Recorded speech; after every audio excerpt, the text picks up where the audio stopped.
Okay, we're good? Okay. Morning, everyone. This is Karina here at Sunrise's Trails for our little reading session. It is super windy outside, so as you can see, we're missing someone. Buttercup is staying outside today. It was just super nasty. She's really fresh. Animals have their own mind, so it is just me and my books. But hopefully you still enjoy this session. I have a few books picked out for today. And our first book is called Pete the Cat, Robo Pete.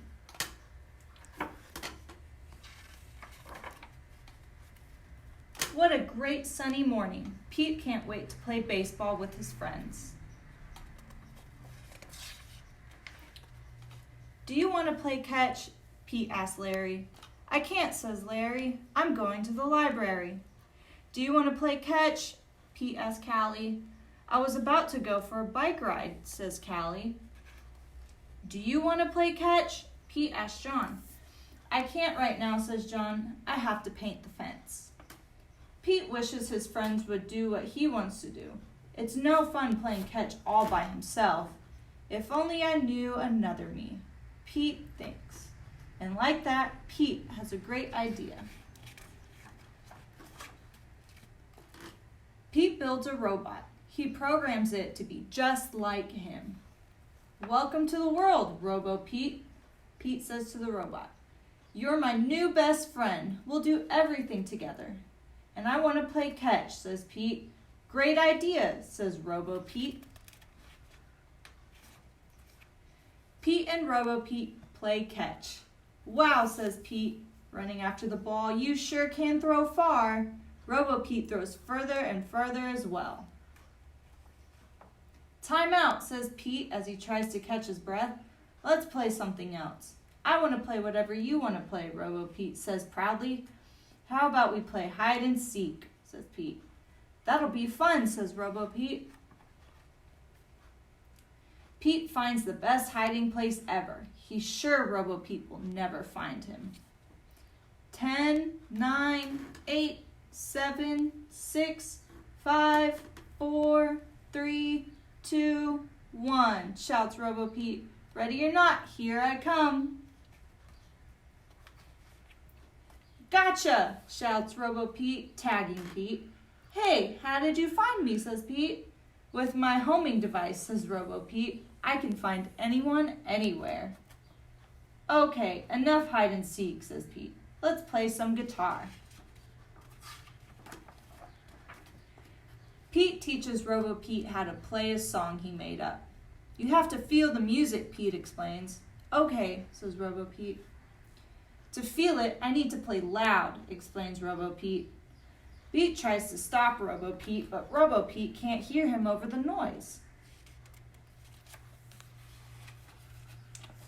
This is fun, says Robo Pete. This is awful, says Pete the cat. Okay, says Robo Pete, let's ride our skateboards instead.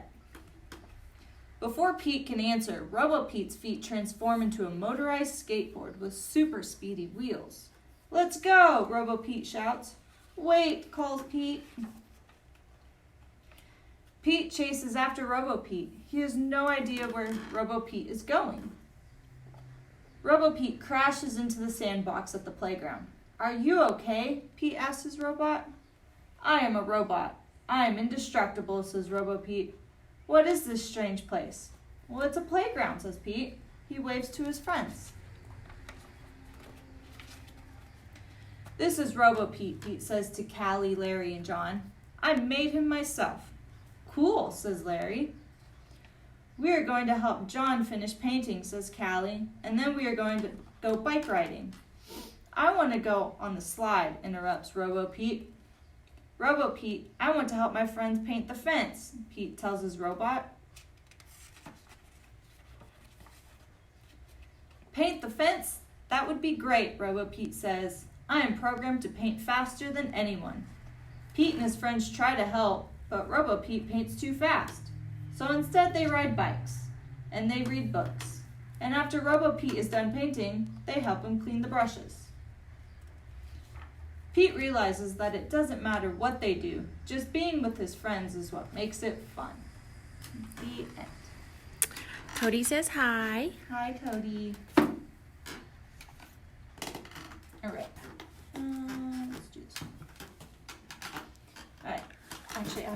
this way. Okay. Okay. Next book is Johnny, Tractor, and Friends Working Together.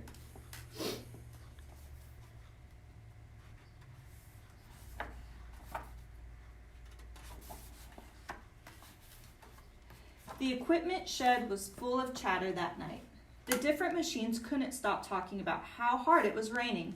Have you ever heard it rain so hard? Says Danny Dozer to his friends, Luke Loader and Grady Grader. Not me, said Luke. It's coming down in buckets as big as mine. Well, I have, said Grady, and that means tomorrow I'll have to work extra hard to fix up all the roads. Can we help? Asked Luke. Why, of course not, said Grady. Everybody knows loaders are for digging. I need to level and smooth all the dirt back into place. Danny can push dirt, Luke replied. Can't he help? Why, of course not, Grady said. He can't smooth the road like I can. Only I can do this job. Danny knew Grady liked to brag a little, so before there was an argument between his friends, he told him to get a good night's sleep. Tomorrow would be a busy day. The next day was sunny and bright, and the air was clean and fresh. The three friends were up early and on their way to Fowler Road. I don't understand why you two have to come along, said Grady to Danny and Luke. We are just coming along to see what a good job you will do, said Danny. Danny and Luke heard the boss tell the workers about the big washout on the road to the Fowler farm and how everybody was needed to help fix it, but they did not tell Grady. Oh my, said Grady when he saw the big hole in the road. How can I fix this?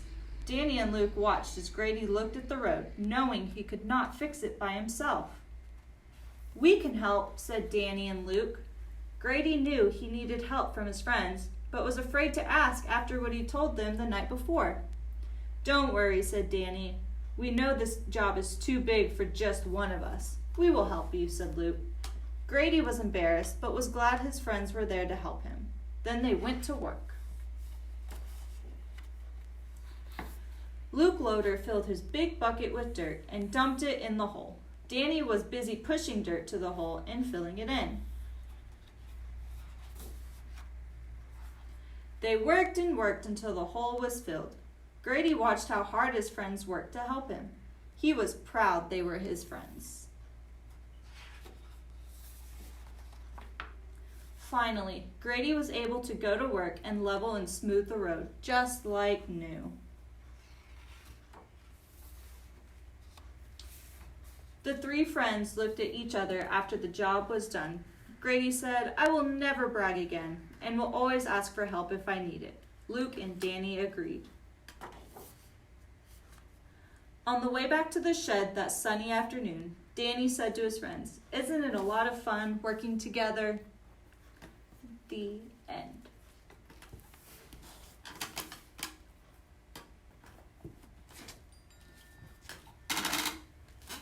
This next one I have is called Olivia and the Babies.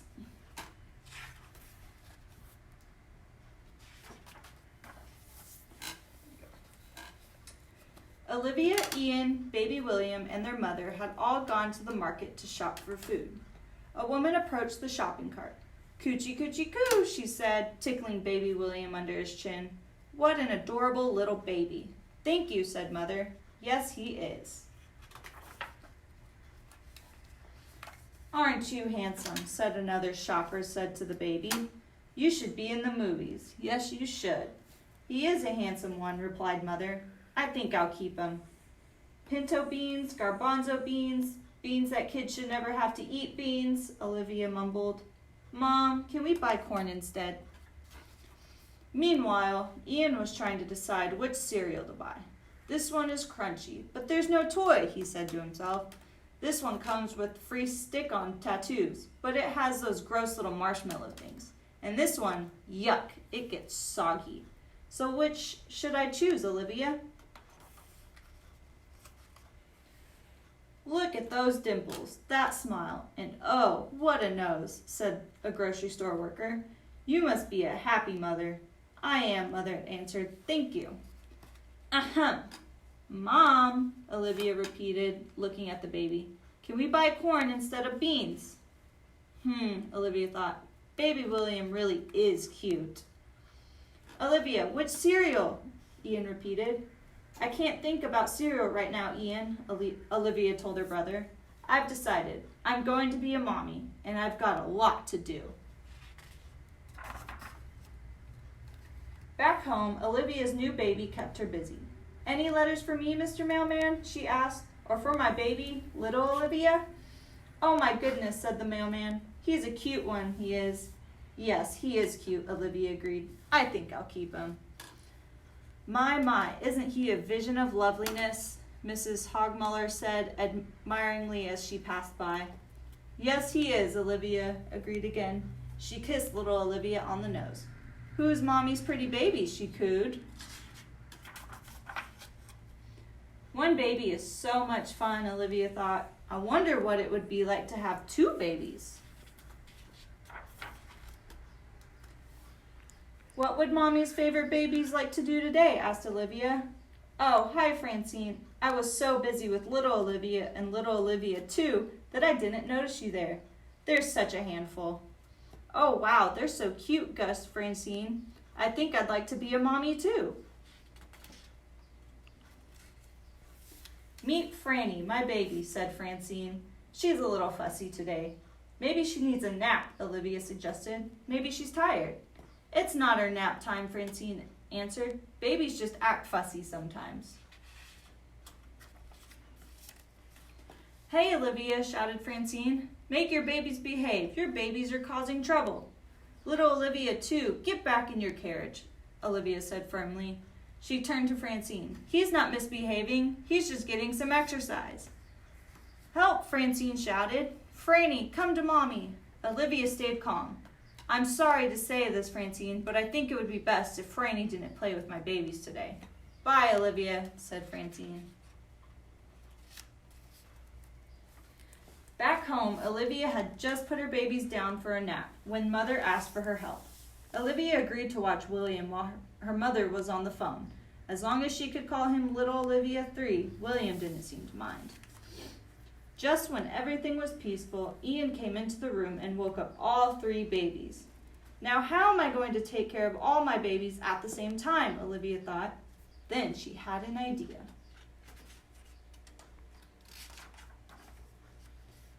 Roller skates. Right? No? Okay, that was her idea. I think. Yep.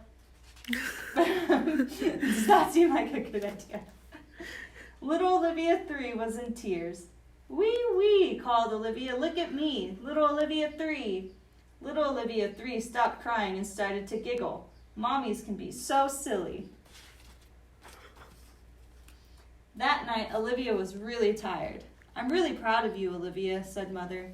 Thank you, Mom, Olivia replied. But being a mommy is a lot of work. I think I'll wait until I'm old, like you. Mother smiled. And I'm sure when you have babies of your own, you will be a Mother of the Year. Good night, Olivia. Roller skates. Roller skates. That does not seem like a good idea. Maybe there's tree climbing. Let's see. How's everybody doing today?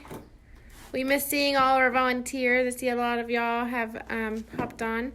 It is National Volunteer Week, is that what it is? Appreciation Week. So we do appreciate all of our volunteers and everything y'all do for us.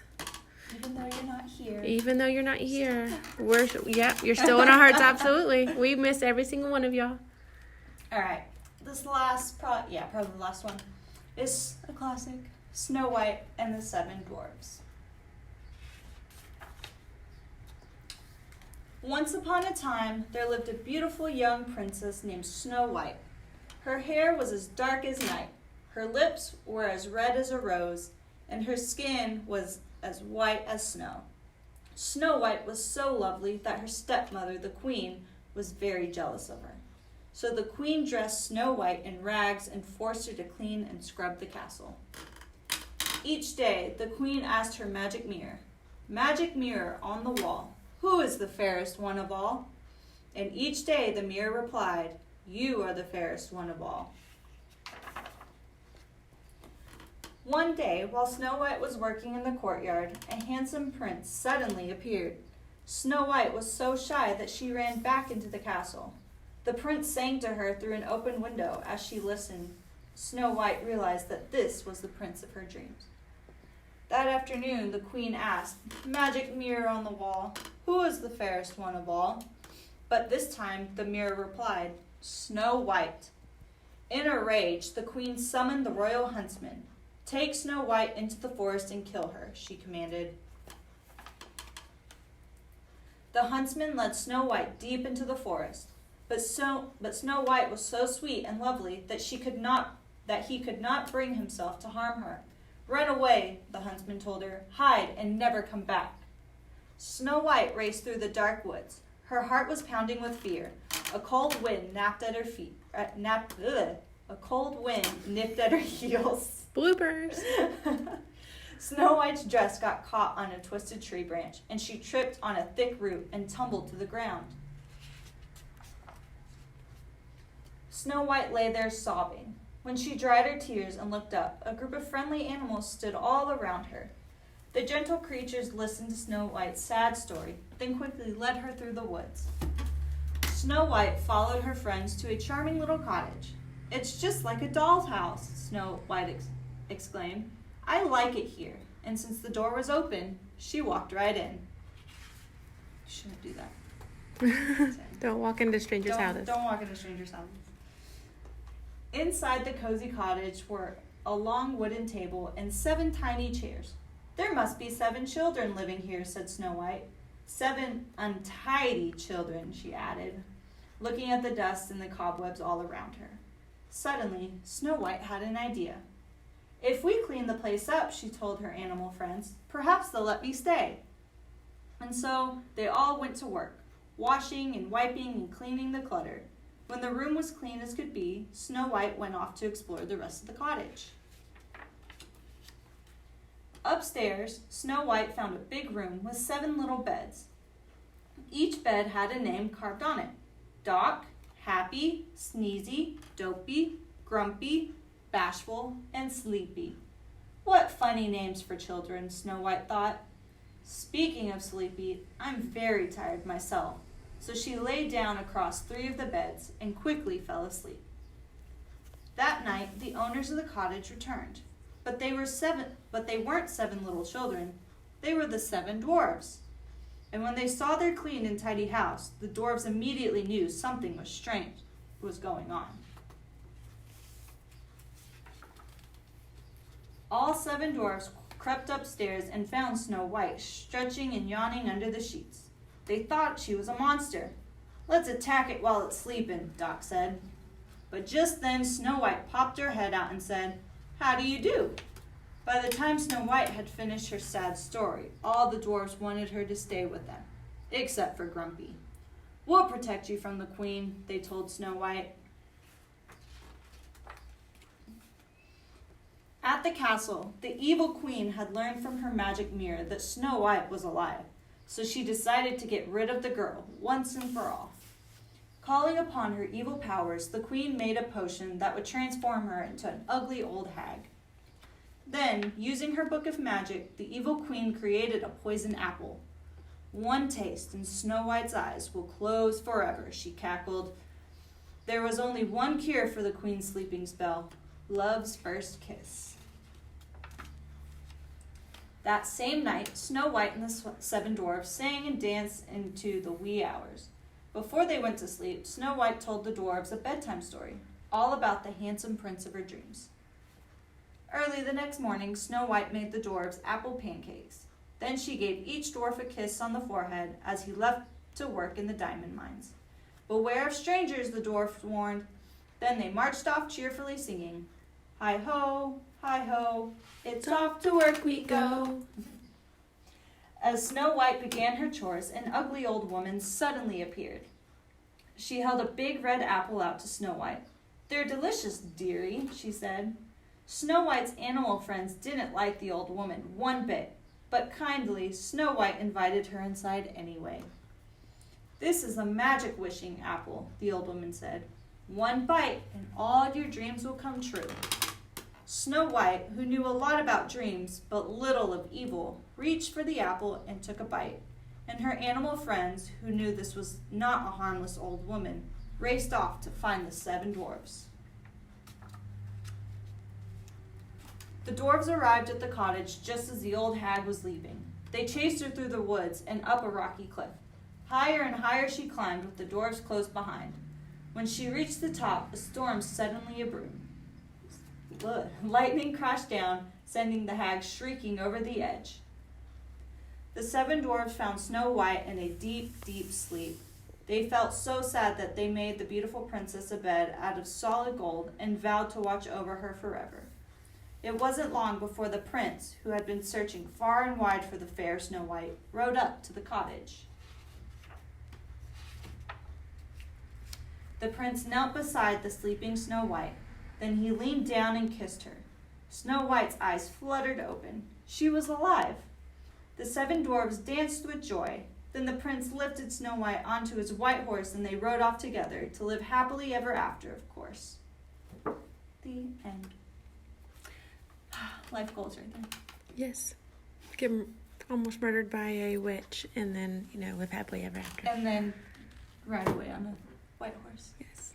Well, thank y'all so much for watching. We enjoyed having y'all. We hope you enjoyed the books, and we'll see you next Wednesday at 10. Yep. And hopefully Buttercup will be here and it won't be so windy and she won't be fresh. Mm-hmm. We'll talk to you later. Bye.